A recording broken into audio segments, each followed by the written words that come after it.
Welcome, everyone. Thank you for your patience. I'm Brandon Kiger, today's webinar host and a contractor supporting the Office of Indian Energy Policy and Programs Tribal Energy Webinar Series. Today's webinar, titled Breaking Ground on the Future of Tribal Energy Financing and Rebates, is the second webinar of the 2024 DOE Tribal Energy Webinar Series. Let's go over some event details. Today's webinar is being recorded and will be made available on DOE's Office of Indian Energy Policy and Programs website in about 1 week.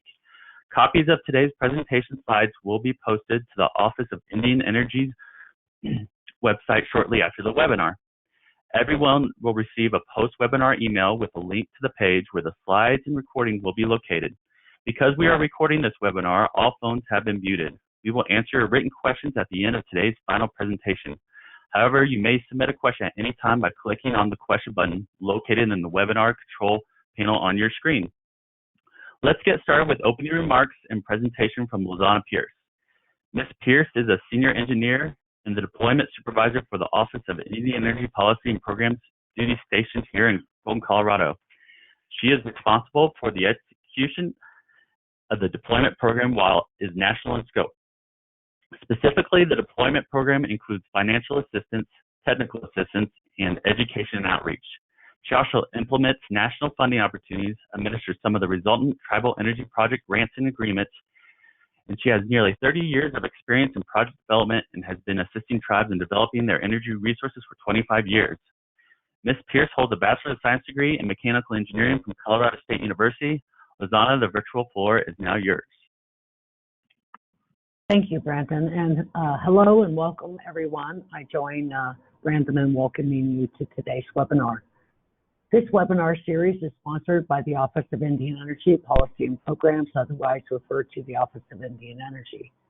This year's webinar series is titled Tribes Leading the Way in the Clean Energy Transition. Great strides have been made in recent years to help provide greater financial support and foster relationships between federal agencies and tribal governments. The most recent examples are the Bipartisan Infrastructure Law, or bill, and the Inflation Reduction Act, otherwise known as IRA, and the recent presidential executive order on reforming federal funding and support for tribal nations, and the U.S. DOE secretaries reaffirming the commitment to buy tribal energy. Last year's Tribal Energy webinar series focused on the unprecedented amount of funding going towards climate change solutions through landmark legislation such as bill and IRA, and how tribes can participate in that clean energy transition. This year's webinar series will continue to provide information on funding and financing, while also providing case studies on how tribes are leading the way. Additionally, the 2024 series will include information on tools, resources, and funding and financing opportunities to help you participate in this clean energy transition. We do hope this webinar and the webinar series as a whole is useful to you. So we welcome your feedback. Please let us know if there are ways we can make the series better. You can send feedback to our main email at indianenergy@hq.doe.gov, or just add them to the question box in your webinar control panel. Before we move on to the other presenters, I want to provide some information on the Office of Indian Energy and highlight a few funding opportunities and resources. Joe, can you go to slide 3, please?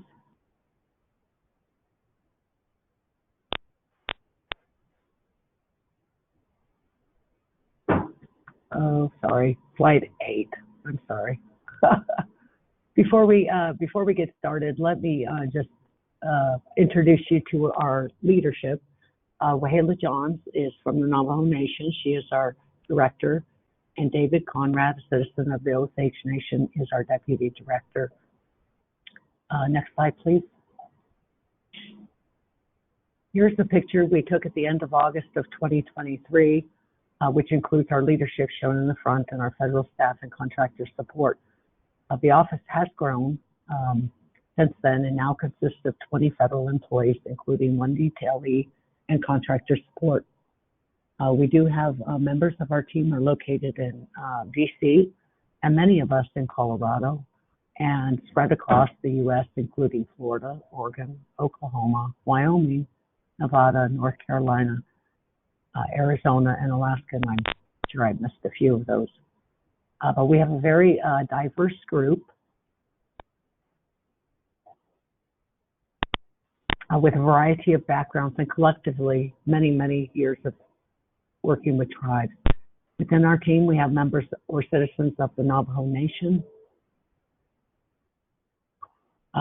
Choctaw Nation, Osage Nation, Cherokee Nation, Northern Arapaho Tribe, Eastern Band of Cherokee, Macnac Village, Native Village of Deering, and Blackfeet Nation. Next slide, please.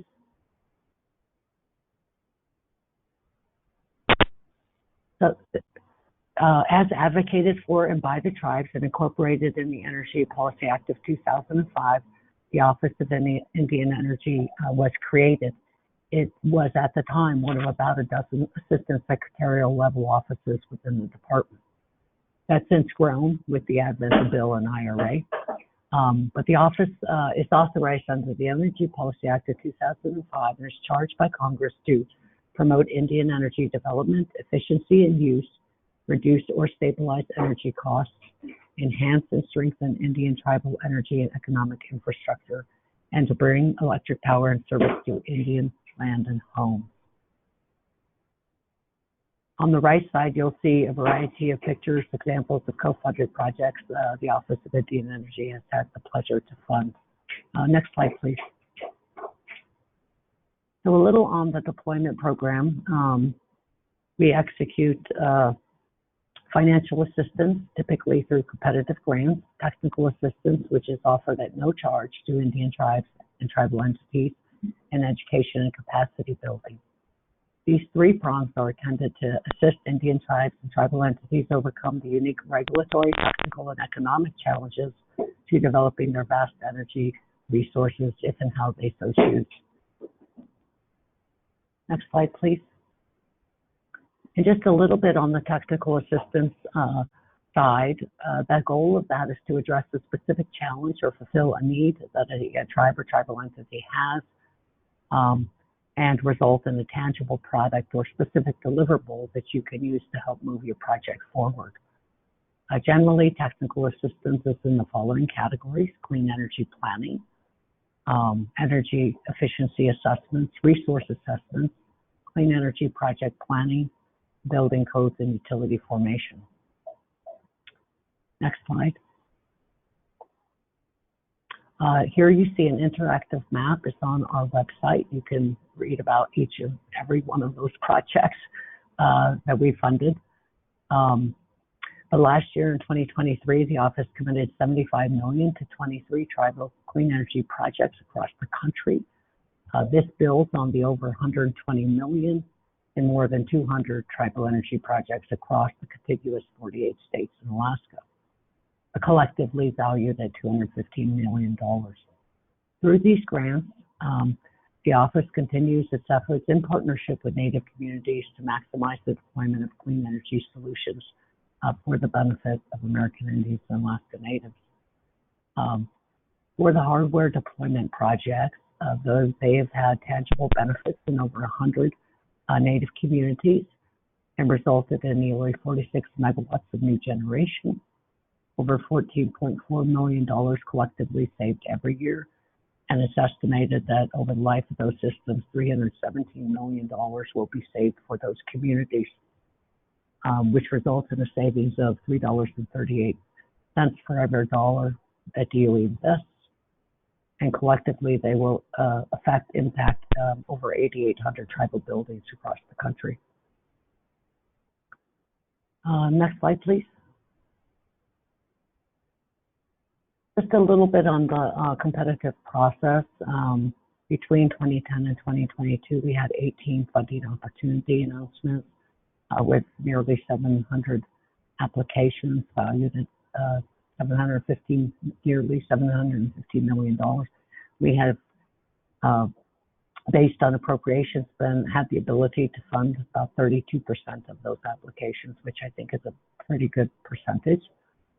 We are receiving increased appropriations the last few years, so The hope is we can fund more tribal energy projects. It is worth noting that typically most of the funding opportunities the Office of Indian Energy issues are competitive, and they're for deployment grants or projects that are basically shovel ready. The intent of that is to install the hardware and make, immediate, tangible benefits for those communities. Next slide, please. And just a summary, we do have a funding opportunity announcement out now. We're hoping to get applications and have available $50 million for those. The application deadline is May 30th. You see the topic areas there. Most of them are facility and community scale clean energy projects for generation or microgrids, if you will, or for energy infrastructure poles and wires for unelectrified homes. There is a caution requirement of 20%. However, you can request a reduction from 20 to 10% as part of your application based on financial need. There's information on IEE Exchange. The link is shown in the lower right of the slide. Provides the forms and templates. There are a number of elements of the application that will be self-generated, but we do provide many forms and templates for use. Next slide, please. Just to let you know, there is the Tribal Clean Energy Innovative Fellows Program. And the goal is to increase access to tribal clean energy career opportunities and accelerate the national transition to resilient, affordable clean energy. Applications are due May 3rd.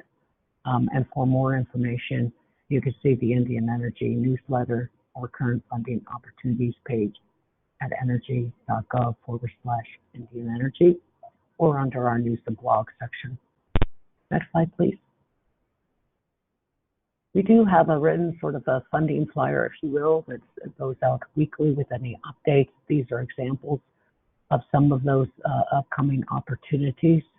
The Tribal Home Electrification Appliance Rebates here, which you'll hear about more today. No pun intended. Actually, there was. The Seaside grants are valued at $18 million. Applications are due at the end of May. Transmission funding valued at $200 million. With applications due also at the end of May. And then we have the Renew America Schools Prize and the RECCE funding opportunities due at the end of June. So again, you can download that funding flyer. Next slide, please.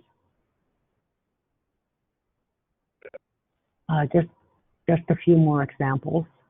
We have the Energy Efficiency Conservation Block Grant Program. It's a formula-based allocation. Those applications are due in 2025. And I hear somebody in the background, so I don't know if somebody needs to go on mute. You would. Next slide, please. You can also access the tribal energy-related opportunities, as I said, on the DOE, through DOE and other agencies on our current funding opportunity page, or download the funding flyer shown here, which we update weekly. Next slide, please. I apologize if you're hearing the background information or noise as well. In addition to the Office of Indian Energy's funding opportunities, I wanted to bring your attention to a few others. The first is just pictured the current funding opportunities on our website. It's focused on tribal energy specific opportunities, not only through the Office of Indian Energy, but DOE and other agencies as well. You can also receive that information by subscribing to our email newsletter or accessing the funding flyer online or through our email newsletter. There is a Clean Energy Infrastructure Program and Funding Opportunities page at DOE, which identifies opportunities which are valued about $97 billion through the Bipartisan Infrastructure Law and Inflation Reduction Act. A more general website of possible funding opportunities across the government is the Energy Communities Funding Opportunities page. Includes information on competitive opportunities, tax credits, state-based funding, and funding clearinghouse. And you can sort by tribe, so tribal entity. It's a wonderful resource, I think, and that's shown on the right side of the slide. Next slide, please. Again, thank you for your time and attention. You could reach us, the Office of Indian Energy, with questions or information at our main help desk phone number and email shown here, or you can connect with us on social media at DOE Indian Energy. And I'm going to pass it back to Brandon. Next slide. Thank you. Thanks, Lizana. Before we get started with the remaining presentations, I first want to introduce you to the other presenters on today's webinar. We just heard from Lizana. Our next speaker is Lisa Serrano, Tribal Outreach Specialist for the U.S. Department of Energy, Office of State and Community Energy Programs. More specifically, Lisa is helping to implement the Tribal Home Electrification and Appliance Rebates programming. With over 25 years of experience in Native American law, she has provided legal and legislative support between government and tribes, including a background in international relations, grant writing, and administration. Her grandmother was born on the Paiute Reservation, and great-grandmother was born on the Chumash Reservation. In her free time, she enjoys gardening and spending time with her family and grandchildren. Following Lisa's presentation, we will hear from Charles Snow. Charles serves as a Senior Consultant and Transaction Manager for the U.S. Department of Energy Loan Programs Office in the Tribal Energy Finance Program. Before joining the Tribal Energy Finance Program, Charles was at the Massachusetts Institute of Technology Center for Transportation and Logistics, earning a Master's in Science in Supply Chain Management. Prior to that, he was working in project development with a range of technologies, including sustainable aviation fuel, methanol, and anaerobic digestion. In addition to his master's in supply chain management, Charles received a Bachelor of Computer Science from the University of New Brunswick. And in today's final presentation, we will hear from Raymond Studi Redcorn and Jonathan McNamara. Studi serves as a policy analyst for the U.S. Department of Energy Office of Indian Energy Policy and Programs. Before joining the Office of Indian Energy, Raymond served as an American Association for the Advancement of Science as a Science and Technology Policy Fellow, working in the U.S. Senate and with tribes and the municipalities on issues related to energy and the environment. He also has worked as a postdoc researcher and instructor at the University of Washington and as a civil engineer designing wastewater treatment facilities. He received a PhD in agriculture and biological engineering from Purdue University and Master's in Ecological Science and Engineering from Purdue University, and a Bachelor's of Science in Civil Engineering from University of Kansas. Studi is a citizen of Osage Nation and a member of the Gentle Sky Peacekeeper Clan. And then finally, we have Jonathan McNamara, has worked in the Portland area with the U.S. Department of Health and Human Services, Indian Health Service since 2014. He serves as the area energy consultant and is a certified energy manager through the Association of Energy Engineers. Thank you to each of our presenters for making the time to join us today. And as a reminder, please feel free to submit a question at any time by clicking on the question button located in the webinar control panel on your screen and typing in your question. We will answer your written questions at the end of today's final presentation. With that, let's get started. Lisa, you may proceed once your slides are up.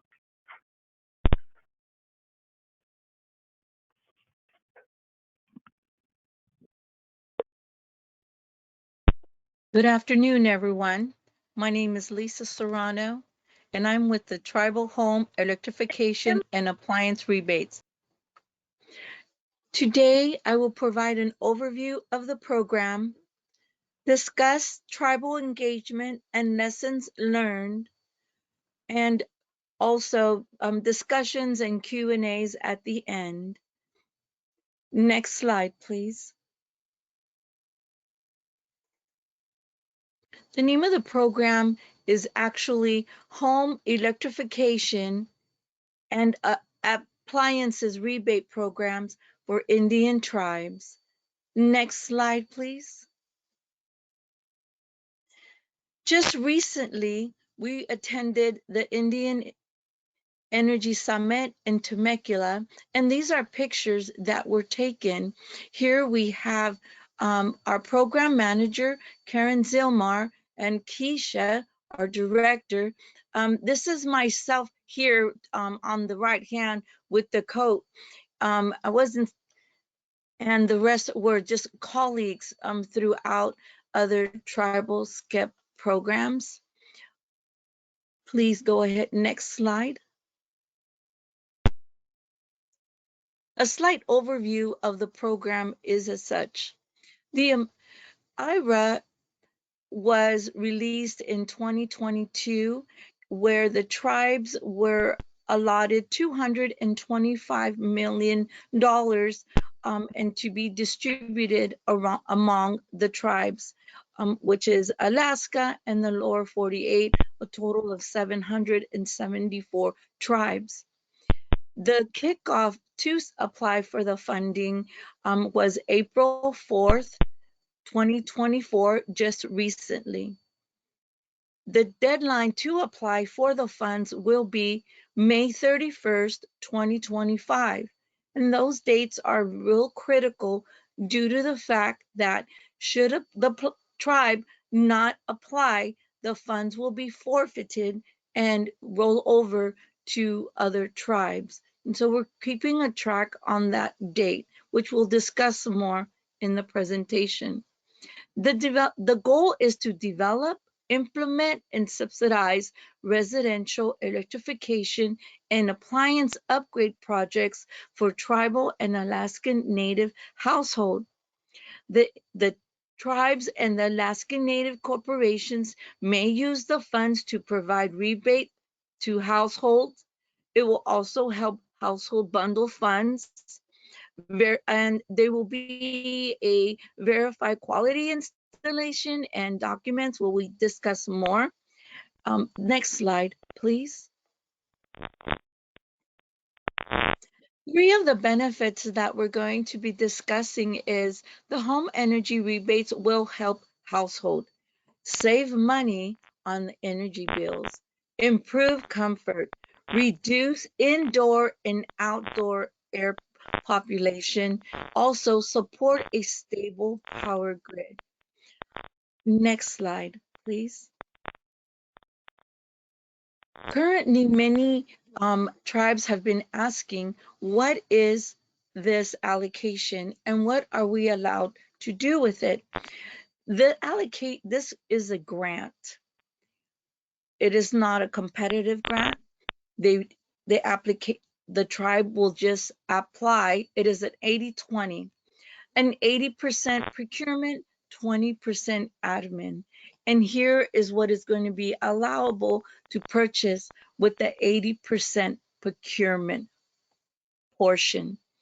An electric heat pump HVAC, the electric heat pump for the water heater, electric stove, cooktops, a clothes dryer, a panel upgrade, insulation, and electrical wiring. So it's important to know that these are the allowable items that the funds will be able to be used and applied to, meaning some tribes, can I get a window? Or if I can get a door, those are not allowable costs. And so we're making sure that we're providing these information to the tribes for clarification. The next slide, please. Key program provisions and eligibility. So the program is going to be provided for the low-income tribal members. And we have a 80% low income, we have a moderate low income AMI, and then also if it's a HUD, a multifamily housing complex, we are seeking to, the target is for the disadvantaged tribal community. Next slide, please. Now, program provision and program design. Point of sale and or point of installation. And this is another critical component of the grant. The point of sale is, where will the tribe go to purchase their items? Will they go to Lowe's? Will they go to Office Depot? Will they go to a distributor? And so we are also developing stakeholders, ledgers for them, and should they need assistance in who has, if they're going to purchase bulk. So bulk is anything between maybe 50 to 100, because these distributors, they sell their product to large retails. So we want to make sure that the tribe is getting their best money for their what they're purchasing. Qualified contractors. Currently, we are requesting that the installers who are going to be installing the heat pumps are qualified contractors. Document retention. Tribes are familiar with the document retention, and so we just will request that the state, the compliance in the ARLD, to the timeline that they're asking to house it. Tribal housing entities. We're also reaching out to HUD and the tribal, the Native American housing committees, and including them in how to not only spread the word, but we just had a communication with a housing authority for a consortium, and they had a fire and they were rebuilding, and they asked, hey, we have to install new stoves for our building who was damaged, and it is a low-income housing unit. Could we use these rebates to build? Yes. And so that communication is strongly engaged right now with them. Next slide, please. Other things that we are doing is sharing other programs that SCEP has for the tribes, how we can leverage, layer, and braid. As we layer, leverage, and braid, we want to make sure that no overlapping is occurring, meaning if we get funding for this product if we get rebates with the tribal rebates at DOE, that the efforts are not being duplicated for the same households, such as a program that is being run by either HUD or the BIA. But my experience so far with the tribes in overlapping is I haven't ran into that. It's just the tribes are seeking on how they can get a solar panel project, and because the wiring in this rebates, you can use the wiring for rebates to install a solar panel project with another program. And those are the braiding we can do, as well as if a tribe was interested in doing an energy audit or an assessment. Our sister agency in SCEP, which is ECBG, has that program saying, hey, we want to know what is the need. Say we have a tribe and say, what is the need? And we want to do an assessment. Well, there's allocated funding already designated to the tribe to do that energy audit or assessment prior to the rebates, so the homes that are in most need will be served, such as the elders and the tribal members with children. Next slide, please. Tribe application and program implementation support. What is wonderful about this project in this program is that they welcome consortiums, such as Alaska has 14 consortiums, and they oversee nearly 100, and within those consortiums, they oversee over 190 tribes, nearly that amount. And so we just request that the consortiums that they're mandated in the tribal resolution on the tribal letterhead, that it is a designee that the tribe has allocated to be their housing authority. And that way, making sure that the tribes are not being exploited in the consortium mechanism. We are also we just brought in as far as technical assistance to be provided by DOE. NREL is coming on board effective 2 weeks ago. They will be assisting with the office hours that we'll be discussing later, and with the tribal applications with the pre-award process. So it's building up a team to provide the concierge, we'll say, process for the tribes and tribal rebates. Next slide, please. So this is a recap in recent engagements and activities that have been going on. What I didn't say is in the beginning of my speech that I'm fairly new here. I started on the 29th of January. And so this is somewhat of history of what I've been here so far. So the direct outreach right now that I've had, my experience was, as soon as I got here, a few weeks later, went to the Indian Energy Summit and spoke with multiple tribes. Our program manager, Karen Zelmar, presented at the summit, and we just discussed tribal allocations with the tribes who were real eager about it. Many tribes were not aware of this. I'm still running into tribes that they're like, we didn't know we had this. And so that connection was made there. We also informed the tribes that we were going to work up office hours and kickoffs. And so after we had the Indian energy activity, we went ahead and we moved over to one-on-one. As soon as we left the summit, tribes started emailing us, and we were just doing the one-on-one consultation, providing them what was necessary to apply and the proper steps. After the one-on-one consultations on April 4th, 2024, we had our kickoff where the tribes were able to apply for their allocation. Approximately 588 signed up, and there were over 350 in attendees. Following the kickoff, we went ahead and established tribal office hours for this program.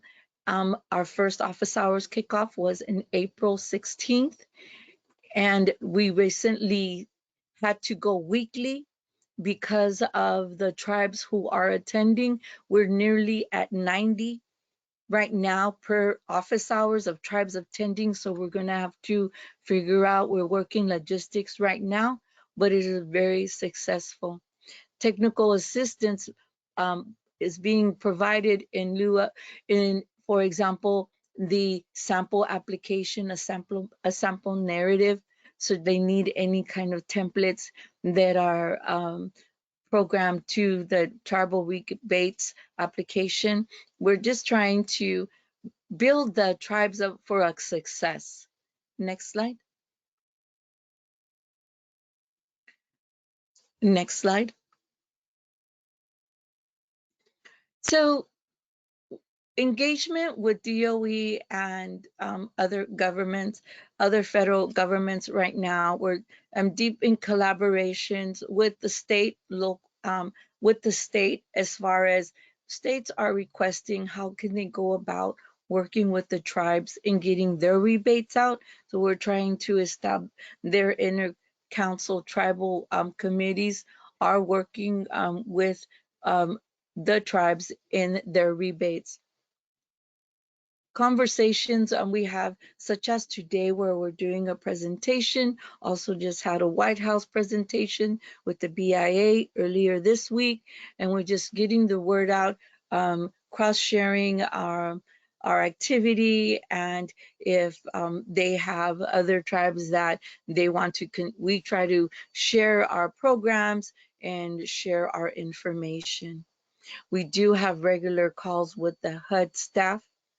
There was a consultation with the Treasury Office, but this was prior to my coming on board, and constant communication with the BIA and inviting them to our office hours, and if they have a question, they reach out to us as well.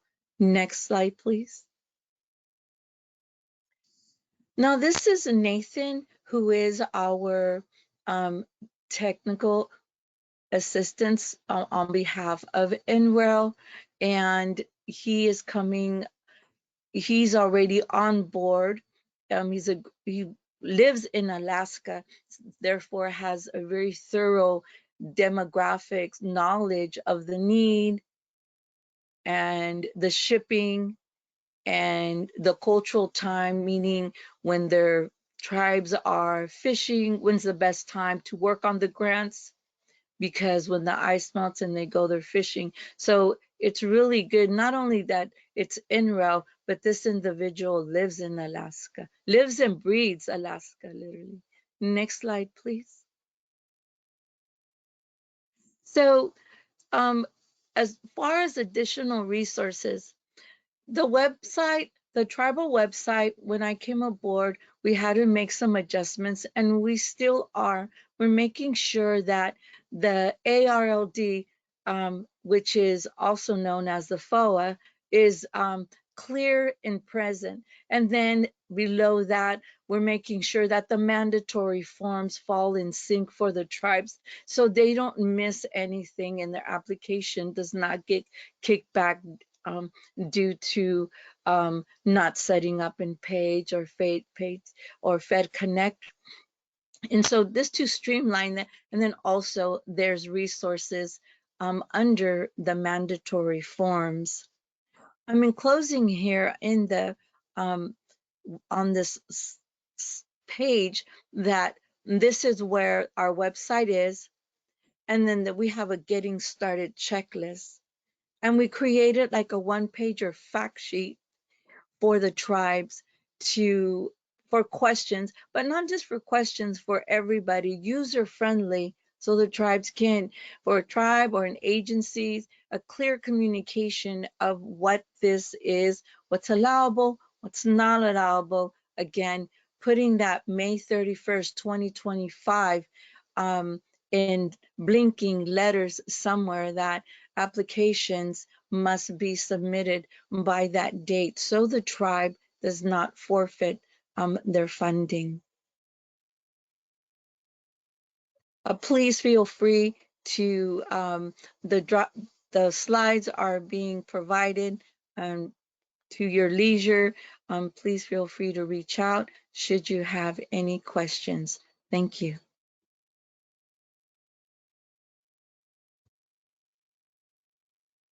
Thank you, Lisa.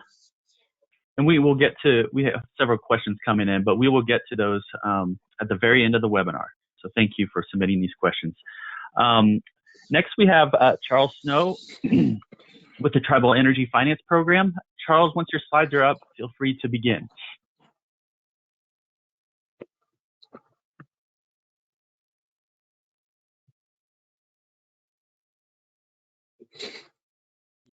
And thank you for having me. And I really appreciate you all taking the time to learn about our part of the Loan Programs Office called the Tribal Energy Finance Program, which is a $20 billion loan program for tribal energy projects. Next slide. So we will be talking about financing tribal energy projects and investing in tribal sovereignty with the Tribal Energy Finance Program. The 5 takeaways from this presentation are tribal nation ownership or owning of energy assets, energy independence, energy reliability or resiliency, generational investment, that is investment that is looking towards the future, that is setting the tribe up for sovereignty, independence, and control for future generations. Energy infrastructure is a long-lived asset. And then the last thing, profitability. The energy industry historically generates predictable cash flows, and on a risk-adjusted basis, this is comparable to gaming. Moreover, the market size of energy is significantly greater, and energy is an essential service and ingredient in all we do. The amount of return on investment the tribe can realize by investing in energy is significant, and not just in monetary ways. Next slide. So the kinds of energy investments that we'll finance is very broad. So if you're unsure about a project you're considering, please just reach out and start a conversation with us. But some of the common energy infrastructure technologies include renewables such as solar, wind, geothermal, distributed energy project portfolios like virtual power plants, infrastructure like transmission or distribution lines, plus new technologies as hydrogen, offshore wind. You may also notice district heating and cooling mentioned on there. And these are just samples of the projects that tribes can finance with their program. It's not to be taken as an exhaustive list. Next slide. So this is a continuation of the theme from the previous slide. These are the types of projects eligible across the entire loan programs office, not just tribal. And any technology eligible for the other programs are also eligible for our tribal energy finance program. So for example, there's no reason you can't pursue an advanced technology vehicle manufacturing project, whether through tribal or the ATVM program. I'll add that one thing that's shared across all LPO programs is that the technology must have been demonstrated already to be eligible. But you can see that you have the opportunity to pursue a wide range of projects. Maybe you are interested in utility scale wind, maybe utility scale solar, or maybe building out EV charging infrastructure. Next slide. This slide is to provide a view across the whole loan programs office, the kinds of projects and technologies in our portfolio already. You can see renewables development taking up a large chunk in virtual power plants as well. If you're not familiar with virtual power plants, they're a collection of connected distributed energy resource technologies. These can be things like solar and batteries on residential or commercial buildings. So for example, it can be a collection of individual houses working together. And all these smaller installations can work together like a large power plant and react to the demands of the grid. They can even participate in energy markets, creating additional value. In addition to those, you can see things like transmission. We have clean fuels and products. Those could be things like sustainable aviation fuel. There's carbon management, energy storage, hydrogen. So there's a lot of different technologies you can pursue.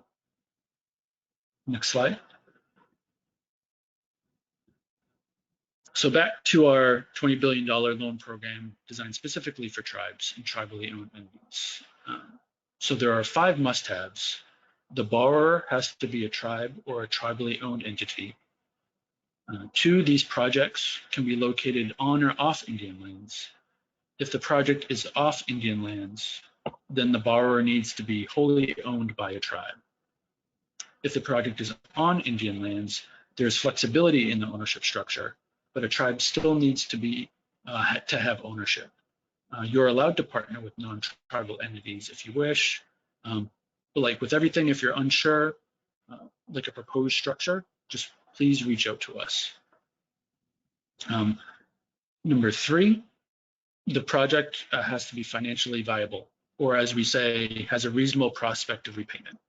And that's something that you want as well. You want your projects to be viable because that also means it is bringing revenue to the tribe.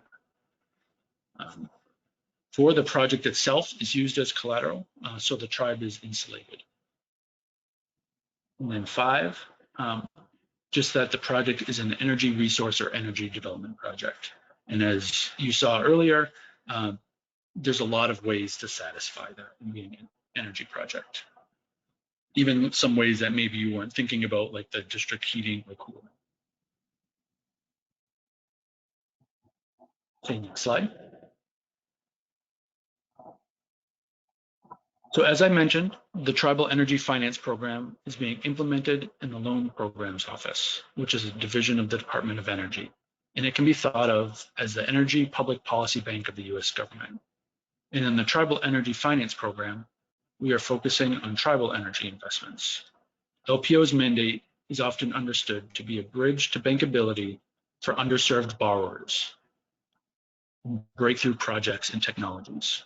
Historically, tribal nations have been underserved by capital providers, and specifically when it comes to energy industry. So this $20 billion is an incredible opportunity for tribal ownership. This program can allow you to pursue large-scale projects, utility-scale projects, projects that can be in the hundreds of millions of dollars. We even have projects at the LPO that are in the billions of dollars, for example. Next slide. So why invest in energy projects? So we can go back to the 5 takeaways I mentioned at the beginning. Tribal ownership, energy independence, energy reliability, generational investment, and profitability. Having energy sovereignty is a powerful thing. You're talking about taking control of your own energy needs, your own supply and demand. Energy projects are also an opportunity for workforce development. Long-term jobs that can last for the life of the project, educational opportunities, and overall capacity building for the tribe. And once you gain that experience with your first energy project, it only enables you to develop more and more energy projects. And these energy projects can provide long-term economic growth for your tribe. Next slide. So a unique value of the DOE Tribal Energy Financing Program is that we can provide capital that private lenders may not be able to provide. The terms are customized to the specific project and its needs. And you have a committed partnership with the DOE, which means all of their experts for the life of the loan. And when talking about debt, your project repays the debt. The cash flow income from the energy project repays the debt in traditional energy project finance. That is it. So a lender only has recourse on the project, not the tribal nation, its government, or any other enterprise. And one thing to note is that our program is not a competitive process. So if your project is eligible for the program, then it's eligible for the program. Next slide. So an important tool that the Inflation Reduction Act brought to tribal nations is direct pay, or also called elective pay. Previously, as tax-exempt entities, tribes are not able to take advantage of tax credits without entering into complicated tax equity structures with outside entities. Direct pay, or elective pay, functions similar to a grant, but is paid out after the project is in operation. Investment tax credits can be significant sources of cash, sometimes from 30% to 70% of the project's cost is coming back to the project as payment. This can significantly reduce the cost to the tribe of the project. But it is still recommended to speak with a tax expert to find the best structure for your individual project. Next slide. So this is a brief illustration of the application process. The pre-application is your reaching out to us about your opportunity and us working together to make sure the project has what it needs to be successful. And potentially we'll be pointing you to the direction of other programs if something's more appropriate for your needs or your goals. Then in the application phase, part 1 is focused on eligibility. Is it an energy project? Is there satisfactory tribal ownership? Now we are also putting more work in at this stage to ensure that once a project enters our waterway, it is ready to move forward through part 2 and through due diligence successfully. Part 2 looks at the economic and technical viability of the project. And then due diligence is where the underwriting takes place. It's where we really dig into all the details of the environmental, engineering, technical and commercial feasibility, organizational structure, contracts, etc. Next slide. In this slide just kind of expands on the previous slide a little bit. After the underwriting due diligence, it shows conditional commitment, financial close, and monitoring. After financial close, that's LPO continues to work with you during the life of the loan to ensure the long-term success of your energy project. Next slide.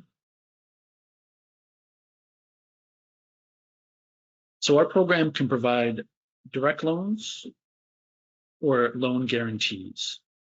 On the slide, it's represented as loan versus guarantee. With the loan guarantee, the tribe is borrowing money from a private bank and the federal government is guaranteeing to that bank the repayment of the loan. So if the tribe default or the project defaults, the government steps in and pays the debt. The direct loan comes from the federal financing bank, and the project is borrowing money directly from the government with no third-party commercial banks involved in the transaction. For loan guarantees, we can guarantee up to 90% of the third-party lender's loan. So that doesn't mean that they're loaning 90% of the project cost, but just that we are guaranteeing up to 90% of that third-party lender's loan. For direct loans, we can loan up to 80% of the project costs. With loan guarantees, the third-party lender sets the interest rate. For direct loans, it is based on the treasury rate plus the adders, but please reach out to us for specifics, and that can be based on the individual project. Next slide. So I like examples, and this slide is for a first conditional commitment that was announced last month, and it's a microgrid for the Viejas band of Kumeyaay Indians. It's a $72.8 million loan guarantee for a microgrid with 15 megawatts of solar and 38 megawatt hours of long duration non-lithium energy storage. Now, if you're not familiar with what a microgrid is, it is a group of interconnected loads and distributed energy resources. So the solar and the batteries, and the load being the buildings that are interacting with the microgrid. And it acts as a single controllable entity. It is typically still connected to the wider grid, but it has the ability to island itself if the wider grid goes down. So microgrids can provide resiliency for your infrastructure, protecting critical buildings from outages. This project is exciting for a few reasons, other than being our first conditional commitment. One, it hits all 5 of those takeaways from the beginning of the presentation: tribal ownership, energy independence, energy reliability, generational investment, and profitability. 2, it provides an example of tribes working together. So this project is owned by Indian Energy, the Turtle Mountain Band of Chippewa, and the Sault Ste. Marie Band of Chippewa Indians. 3, Indian Energy, the developer of the project, is 100% Native American owned. So this 15 megawatt of solar and 38 megawatt hours of long duration storage microgrid will enable the Viejas band to benefit from a lower levelized cost of energy versus commercial rates, and also increase their energy reliability. That savings will then support the tribe's ability to invest in infrastructure maintenance, operation of the fire department, tribal culture and educational programs, and other tribal member services. This project will also create 250 construction jobs and 8 operations jobs, including prioritizing tribal, minority, and veteran-owned contractors. And we're looking forward to this being the first of many projects in our program. Next slide. So we have a great outreach team to help you with our program, including a former tribal chairman and a former tribal chairwoman. Jigar Shah is the director of the Loan Programs Office, and he was just named as one of Time Magazine's 100 Most Influential Peoples list of 2024. Our outreach team is Monique Lachapa, David Sicki, Paul Deerhouse, and Lisa Garcia. And myself, I'm a transaction manager on the team. So we will work closely with you throughout the lifetime of the project, including significant discussions before the application process begins. And don't worry, I have some contact info on the next slide. So this slide has the contact info and emails of the outreach team. And you can see they're broken out by regions. But don't worry too much about emailing the right person. Just reach out to one of us. Even if you're not sure that your project is appropriate for our program, or if you're unsure about if you're ready, just reach out. And if we aren't right for you yet, then we will do all we can to connect you with some of the other great programs for tribes within the DOE or even other departments like the USDA. We can also share our solicitation, and all the other resources with you to make sure that you're successful. We love having conversations, so if you reach out, we can schedule a Teams meeting or just answer your questions over email. But yes, please reach out. And thank you.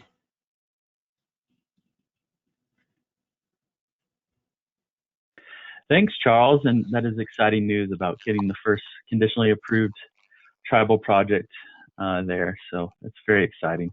And a bit of clarification, that is a developer called Indian Energy, and it's not referring to our office running that program. So, I mean, that project. So That's correct. just a bit of clarification there. Yeah, I know it's confusing Good sometimes. clarification to make. Yeah. Great. Our next presenters are Studi Redcorn and Jonathan McNamara. And once your slides are up, you may go ahead and begin. Appreciate the opportunity to talk on this. In line with the other presentations, which are geared towards financial assistance, the Office of Indian Energy, Department of Energy, and other agencies together are also working on using procurement as another mechanism to drive and support energy development in Indian country. So we want to talk a little bit about those efforts today, and we'll touch on a couple of case studies where we're seeing procurement pick up on the federal side with a focus on procuring from tribal entities. And but first, I'll kind of go over some of the policies that are driving this. So next slide. We've already done introductions. Jonathan McNamara is from Indian Health Services. He'll be talking about some of the awesome work that IHS is doing on this front, and I'll be covering some of the broader work, some of the policies, as well as some of the work that GSA is doing on this front. Next slide. So first, the policies. Next slide. One of the major sets of policies that are driving this have to deal with just procuring clean energy in general. So these are not necessarily geared towards a tribal setting, but most of the energy procurement that the federal government is doing right now is focused on clean energy. And that's driven in part by the Energy Policy Act of 2005. That's on the right. That set a standard of 7.5% federal electricity coming from renewable energy. But more recently, and on the left, is Executive Order 14057, which President Biden signed in 2021, which calls for the federal government running on 100% net annual carbon pollution-free electricity, and 50% of that being 24/7 demand by 2030. So there's a slight difference here. We have these prior policies which were focused on the term renewable energy on the right. On the left, we have a focus on carbon pollution-free electricity. These do overlap somewhat. So in the middle, you see, the core overlap is solar production, wind, geothermal, hydrokinetic, and hydroelectric energy production. These meet both of these definitions. But on the far right, you see things like biomass, landfill gas, and municipal solid waste energy. These are renewable in nature, but they're not necessarily carbon pollution free in nature. On the far left, you see nuclear, hydrogen, and any carbon emitting technologies that are paired with carbon capture and storage.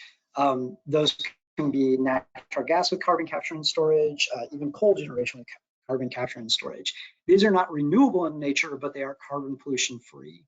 So most of the procurement that we're seeing recently is meeting this carbon pollution free definition. So it includes our traditional renewable sources in addition to some of these other sources which are not renewable but are carbon pollution free in nature.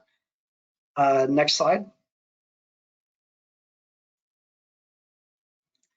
So the prior policies were focused on the government's broad procurement of carbon pollution free electricity or clean energy. And in addition to that, all federal agencies have the Indian Energy Purchase Preference, which was established in 2005 as part of the Energy Policy Act. And that policy allows for preference to be given to tribal majority-owned businesses when any agency procures electricity or any other energy product or byproduct, provided, there's some caveats on the lower section here, that the federal agency does not pay more than prevailing market price or obtain less than prevailing market conditions. Now, next slide, please. This policy, the Indian Energy Purchase Preference, has not been implemented since Congress passed it in 2005. And in 2022, the White House Council on Native American Affairs, which President Biden reestablished when he took office, made it a priority to enact this preference and really push for the interagency coordination between the Department of Energy, Department of Defense, General Services Administration, and the White House Council on Native American Affairs, calling for us to work together to get this policy implemented. And later in this presentation, I'll be happy to announce some significant progress on this front, mainly with the GSA procurement. Next slide. But in addition to the Indian Energy Purchase Preference, we also have the Buy Indian Act. And I want to point out some ways in which these policies are different, even though they have some significant overlap. So when it comes to who is eligible for these preferences, on the Indian Energy Purchase Preference side, it has to be a tribal majority-owned business or a tribal majority-owned project. So the tribe itself has to be the majority owner. In contrast, when you look at who is eligible under the Buy Indian Act procurements, it can be a business that is majority owned by a tribal citizen. So on the Indian Energy Purchase Preference side, it's got to be the tribe itself that's the majority owner. But on the Buy Indian Act side, it can also be a business which is majority owned by a tribal citizen. Now, that's who can compete for these on the tribal side. When you look at the federal side, who can actually apply the preference? When it comes to Indian Energy Purchase Preference, any agency can apply the preference when it comes to purchasing energy. On the Buy Indian Act side, only the Department of Interior and the Indian Health Service can apply this preference. And Jonathan is in short order going to talk about their procurement, which in part was supported through the Buy Indian Act, and that's out of the Indian Health Services. Sorry, the Indian Health Service. Next slide. Before we get to that though, I just want to mention one program out of the Department of Energy, the AFECT program, which is run out of the Federal Energy Management Program. I want to give the Federal Energy Management Program the credit for supporting all of these procurements, which are focused on boosting tribal energy across the federal government. They've really been an important support mechanism, and they've got a lot of expertise. So AFECT is assisting federal facilities with energy conservation technologies. It is a grant that only federal agencies are eligible for, but if you are a tribe which is out there maybe talking to a federal agency as you think about energy projects in your community, maybe thinking about the federal government as a potential off-taker, it's good to know that those federal agencies have the opportunity to apply for this AFECT program, which received $250 million under the bipartisan infrastructure law. And in the latest round of that AFECT program, when federal agencies go to apply for that, they need to explain how they're meeting Justice 40 requirements. And in particular, they get a leg up if they are implementing the Indian Energy Purchase Preference or the Buy Indian Act. So these are options that are out there as you talk to federal agencies and potentially work with them to provide energy. The next deadline for that AFECT program is June 27th, and I believe there's one other opportunity that will be scheduled after that. Next slide. So to start to put some concreteness into how these policies are being implemented, I'm going to turn it over first to Jonathan McNamara to talk about a specific procurement that he led with Indian Health Services, where they bought solar, leased solar from Yakama Power, which is the Yakama Nation's utility. Take it away, Jonathan. Good morning and afternoon, and thanks for having me. Yeah, so this is a first in the nation project for us at the Indian Health Service. We can actually go to the next slide, thank you. We were able to lease part of a community solar project that Yakama Power had put together in kind of end of 2021, and their director, Ray Weissman, and I have known each other since probably 2017. We had been talking about possible partnerships, either solar panels on our clinic there in Toppenish, Washington. One of the kind of amazing things is that Yakama Power provides power to 5 Indian Health Service buildings, kind of the campus there in Toppenish. So they're our direct provider. So we already had a relationship, we already had accounts and everything like that. But this lease is a 20-year lease paid up front, which makes it very unique as far as federal contracting goes. And again, took a lot of firsts, if that makes sense. One of the reasons this is such a win-win project, I feel, both for Yakama Power and for Indian Health Service, is this helps us meet our clean energy goals. And Yakama Power basically gets this money for their community solar up front, and then they're going to use those dollars to basically roll it right into their next community solar project. And Yakama Power also maintains the solar array.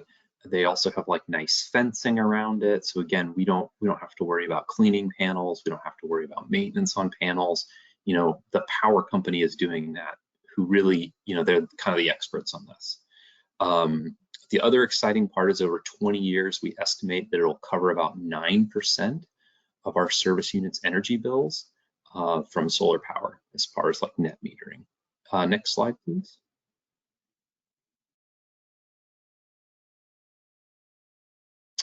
Yeah, so value, perfect, this is value to IHS.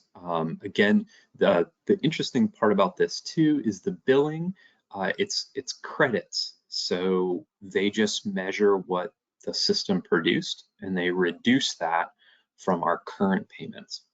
So again, there's just, it's just very kind of efficient. We also, so one of the things that is a little unique about this is Indian Health Service is paying for this, which with what we call third-party funds. Indian Health Service is able to bill insurances or Medicaid, Medicare recipients for services, and those funds are what we call at our agency third-party funds. So they're a very flexible funding source. The requirement is they be spent at that service unit, and they be for the I believe the language is something like the enhanced healthcare of the community. Yeah, the other piece, I don't know who all is on that does any sort of decommissioning in the federal system, but oftentimes accessing equipment can be just time consuming. So again, the decommissioning of the panels is handled by Yakama Power at the end of their useful life. Next slide, please. Yeah, key factors that this is kind of like my key takeaways is like start those conversations very early. And the picture that is up, Ray Weissman with Yakama Power is on the far left. The person in the middle is Richard Dannison. He's our contracting officer. Really hats off to him. He did a very thorough but innovative kind of approach. And then I'm there on the right. We were able to use the Buy Indian Act Authority. We had some great technical assistance from the DOE, from Raymond Redcorn, and on the list is very long, so I won't go into all of them, but kind of his team, he was really able to bring in some contracting expertise, some contracting language expertise, and that helped so much because part of it is we just didn't know what we didn't know. And one of the things we're doing here at Indian Health Service is this was what we consider kind of a smaller portion. We're looking at building a new facility out there, and we may try to then add on to Yakama Power's next community solar project. So the idea is, you know, start small, get something going, and then see if we can build off of that. And I really encourage everyone to do that, to open those channels of communication, start them now. That is my last slide, and I am done. If you guys have questions, let me know. Thank you.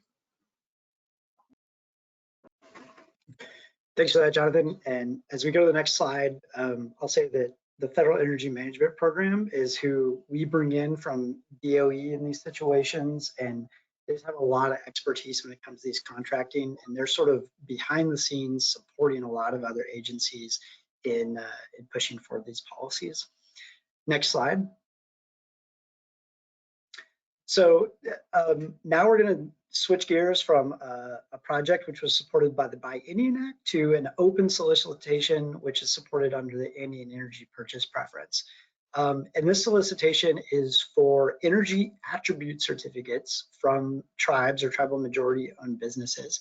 It's open right now, but first of all, you might kind of be asking, what are energy attribute certificates? So a very common type of energy attribute certificate would be a renewable energy certificate, which are a little bit better known, but it's basically a legal mechanism, kind of a certificate of generating 1 megawatt hour of renewable energy or carbon pollution free electricity. So kind of going back, if it's a renewable energy certificate, then it's made from those renewable sources that we mentioned before. If it's a energy attribute certificate, but not a renewable energy certificate, it might be made from, it might be generated from a carbon source with carbon capture and sequestration, or nuclear or another source.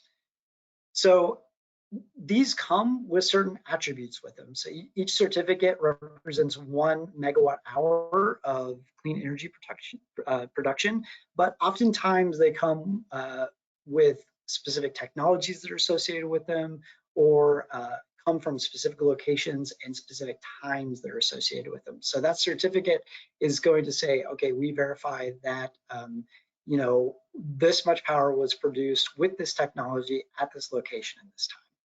Next slide. The reason that these are useful, RECs and EACs more generally, is that they allow for the energy attributes to be unbundled from the electricity themselves. So it may be difficult for the government, or anybody else for that matter, to procure clean electricity in every situation all the time. But the government can still meet its goals in part by buying the attributes of clean energy produced elsewhere, when not necessarily buying the electrons from those. So when clean energy is produced, you have both the electrons that are produced with that and the attribute, the fact that it's clean, which adds value on top of that. On the left, we see that those can be sold together. We call that bundled. And on the right, we see that we could also unbundle them and sell the clean attributes separately from the electricity itself. So that's what the government is doing in this most recent procurement from the General Services Administration, is this unbundled situation on the right.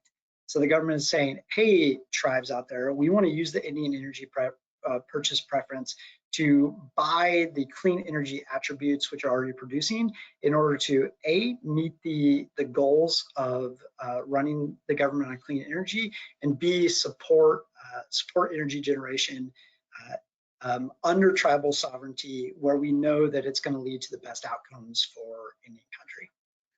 Next slide, please. So we'll see a link on this page, which is to the actual solicitation itself. I'll ask Brandon or Christina, whoever has access, to drop that link in the chat so that everybody can get access to it. But this offer is going to go through June 20th. In fact, I think this is a little bit of an error here. I think the GSA has actually extended this offer to June 24th. And it is open to businesses that are both tribal majority owned and meet the definition of a small business. I'm going to defer to GSA when it comes to the definition of a small business, but I will say that most tribal majority owned businesses are not going to have a problem meeting the small business definition. It's not something that we expect to be a big barrier for tribes, but there may be a handful of tribal majority owned businesses which are larger and do need to pay special attention to this requirement. Next slide, please. There are a couple other additional issues when it comes to this procurement. One is that the energy attribute certificates must have been generated between April 1st, 2023 and December 1st, 2024, and they must be from a source that was placed in service after October 1st, 2021. So there's a little bit of nuance here. Basically what we're doing is we're saying, okay, for recent production, the government wants to buy energy attribute certificates from tribal sources in a way that supports the most recent generation. So the goal here is that we're not going back, far in time to well-established sources, but that we're really looking to support the up-and-coming generation sources and support the development of new generation of energy in Indian country. Next slide. There are some resources that tribes can go to when it comes to taking advantage of the solicitation. The first and best resource is going to be the Native American Apex Accelerator. They know that this procurement's out there. They're a really good resource when it comes to getting registered in SAM.gov, understanding the federal procurement process. That's what they're there to do, and that's where their expertise is. So first and foremost, they're the best resource. There's another link here, which I'll ask for some help in posting to the chat. This link is where you can find the Apex Accelerator that is nearest to you. And then in addition, we have the Federal Energy Management Program is holding office hours on both Indian Energy Purchase Preference and EAC procurement in general. The next one is going to be Thursday, May 9th from 1 to 2 p.m. Eastern Time. And I'll also ask for some help dropping that registration link into the chat. So a couple additional resources here. We're doing our best to make sure that this procurement is successful because this is the first and closest that we've ever gotten within the federal family in terms of implementing the Indian Energy Purchase Preference. We want it to be successful, and we want to make sure that the impacts from this procurement are reaching Indian country more broadly. So with that, I think I'll turn it back over to Brandon. All right, thanks, Judy. Excellent presentation from everyone today. You had some great feedback, and I apologize for all the technical issues you were having, but hopefully they weren't too distracting. Again, thanks for everyone's patience. Let's start off with some questions and answers here. Let's just dig right in here. I'm going to direct this one to you, Studi, since you just spoke last. There's a question here that says, the IE Power Purchase Authority applies to tribes and or tribal majority owned businesses. Is it true that the GSA solicitation is open to only tribal majority owned businesses and not tribes? Thanks for that question. The Indian Energy Purchase more broadly is open to tribes. I will have to check with the GSA to make sure I'm not misspeaking when it comes to this clarification. But I will note that they've got that small business set aside, which they're also applying onto this preference. There's some other policies at play there, and they're trying to thread the needle between many different rules when it comes to federal procurement. But because that small business set aside is there, I think that there needs to be a business aspect to this likely. So that's the best I can answer the question. But ultimately, I'll have to check with GSA and make sure that we get an accurate answer on that one.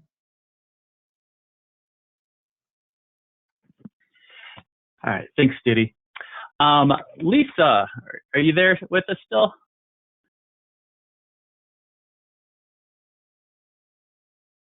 Can you hear me? Lisa? Yes, Yes, I I'm can hear sorry. you. I think Okay. it's okay. Uh, got a couple questions for you. Can tribes designate third parties to apply for HERE funding on their behalf? And can you elaborate some on the role of third parties in the HERE program? So third parties, I would ask to elaborate on what is considered a third party. We're talking about a tribal housing authority. What we're trying to do is make sure that all of the allocations are going into the workforce, into the infrastructure of the tribe on tribal land. They can have a third party such as it deems on the tribe. They will exercise their federal sovereignty and designate what is considered a third party. Would it,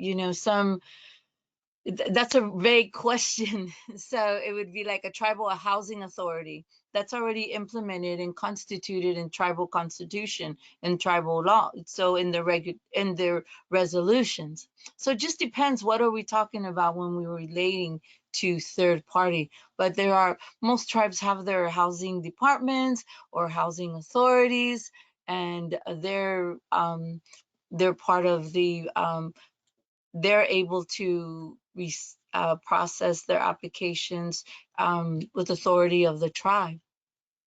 But I would have to ask for an elaboration, because third parties can mean, again, what we were referring earlier in Alaska.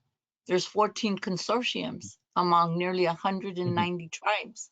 So that's a third party. But that consortium, that housing authority, if that helps with anything. Yeah, no, I think that helps. And then, like, if we need any clarification, we also welcome you, what's up on the screen right now. You can email us at indianenergy@hq.doe.gov, and we can forward these questions to the appropriate panelists. Also, Lisa, while we have you, can a tribe restrict application of the funds to a tribally owned, like rented housing units?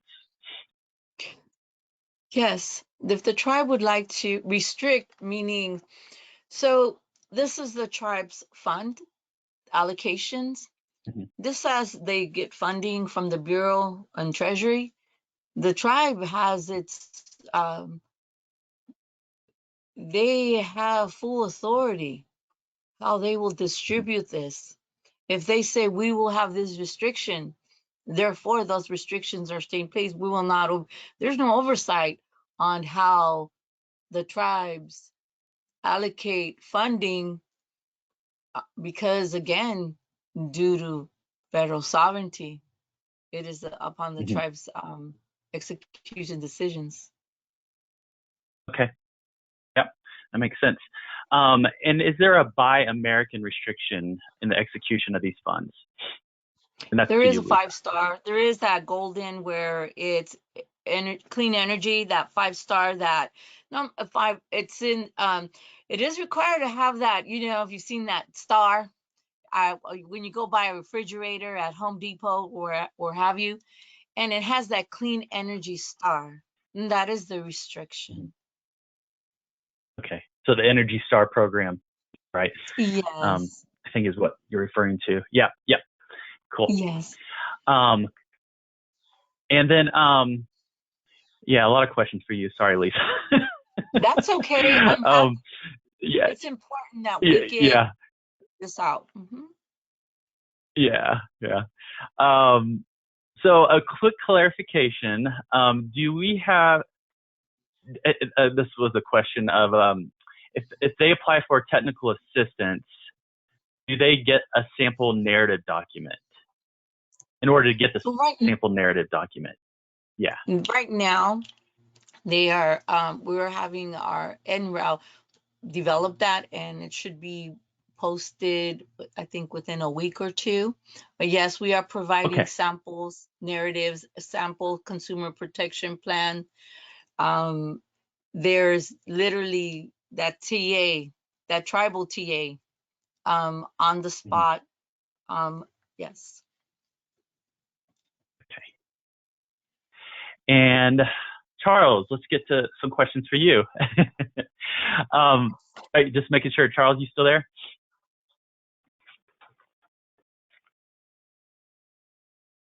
You might be on mute.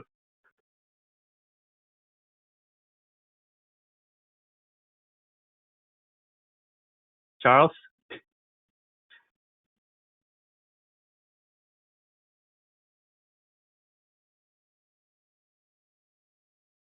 Okay, let's move on then. We can always follow up with you afterwards if we don't get to your questions. And yes, a reminder that this is going to be posted in about 1 week's time, and we can go from there. Okay, and Charles' audio is having issues, unfortunately, so that is okay. Lizana, I'm going to refer this question to you. It's asking, are there any grants that would be available to upgrade furnaces in our rentals to energy efficient furnaces? Actually, that sounds more like a question for Lisa after reading it. Yes, that does sound like for me. That tribe, Yeah. there's an allocation. We have that electric heat pump waiting for you. So the answer is yes, Yeah. there is a electrification heat pump allocation allowable also. Okay, great. And what was the deadline for submitting again? So Lisa? the deadline is May 31st. The deadline is May 31st, 2025, but I'm highly encouraging everybody to sign up for the office hours because we want everybody's application to get that attention that it's needed so it can get awarded before the hot summer days and the cold winter nights. Great. There's another question here. I think it's for Scooty.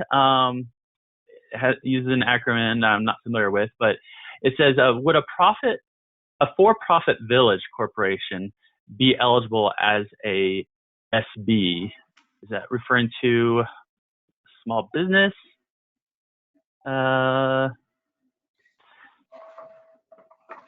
I'll do my best to answer. Okay, go ahead. Yeah, so yes, again, I'll have to leave it to the GSA to define small business.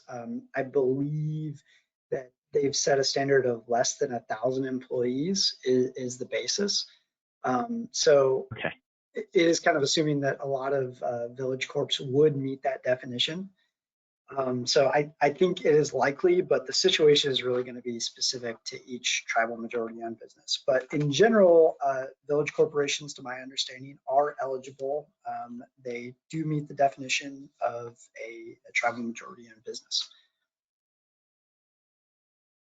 Great, thanks. Charles, do we got your audio back? Can you try testing again? Can you hear me?